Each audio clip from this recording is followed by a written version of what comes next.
Hello, good day. Tara, samahan niyo kami sa araw na 'to.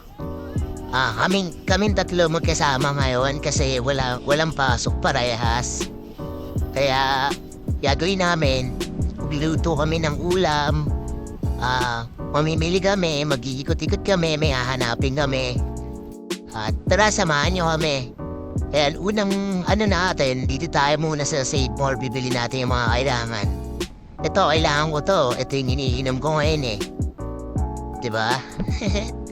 Tsaka ito, magluluto nga kami. Meron tayo dyang baboy, tapos carrots, patatas, bell pepper.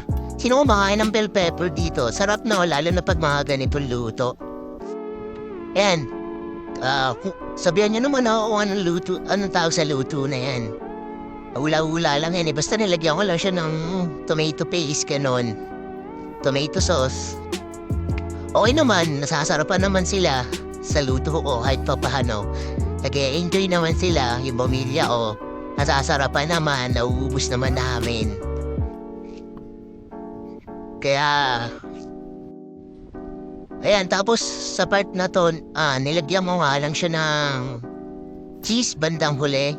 Kasi request ng ating mahal na asawa, lagyan ko daw ng cheese. Okay naman, lalo naman sumarap, tas lumapot lalo yung sabaw, ay yung sauce niya. Ayan, tatry nga ulit namin to, pero beef naman. Ayan kasi pork eh. Ayan, at dito na nga, sabay-sabay na nga kaming kumain. Ayan, si Buchi oh.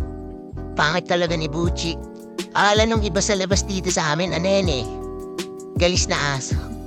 Pero hindi nila alam na ganyan talaga yung balat niya. Pero hindi talaga siya galis. Ganyan lang talaga yung balat niya. Ang galing nga eh. Sensitive lang siya. Pag kinakaamot niya, nagsusugat ka agad. Ayan, pero mahal na mahal namin yung aso na yan. Kahit ganyan lang yan. Ayan, nandito na nga kami. Nag-ikot-ikot kami dito sa may Caloocan, Bagong Silang. Naghahanap kasi kami ng ganyan. South Korea. Team ng anak ko sa UN nila. Pero nakabili na kami at saka makikita nyo na lang yon sa susunod na vlog. Ayun lang, salamat sa araw na to.